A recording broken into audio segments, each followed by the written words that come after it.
Fuel is a very crucial thing in aviation. Yeah. So any water content in fuel will cause damage to the engine and even misfiring everything, right? Yeah. So we have to check the fuel quality. Yeah. So can you please explain how it is done? This is the This is the aquatic paste. We will aquatic use, paste. Yeah. Okay. We will use this one in aviations. Okay. And we want this expire will be 6 months. This value for only means it can be used only for 6 months. 6 months. Shelf life. Yeah. Okay. After that, we want to change this one. Yeah, okay.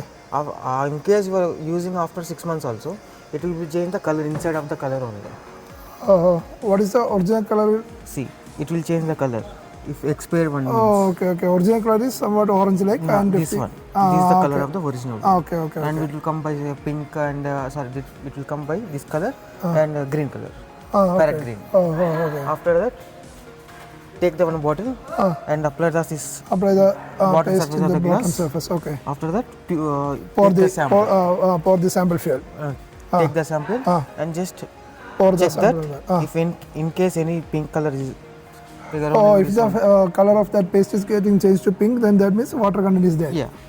Okay. So that's how you check the quality of the fuel. Okay. And it will call water is there means I can show you that one also. Sure. See. So if you are pouring some water on that, immediately color is changed to pink. Yeah. That's How much water content is there means that much dark. Dark pink it will become. Okay, okay, okay. Got it. Okay. Got it. Oh, it will become very dark. Okay. It will get the very, very dark. Okay, okay, okay, okay. From that we can understand the water content is there. Mixed with the fuel. Mixed with the, okay. Okay. Okay, thank you. Thank you.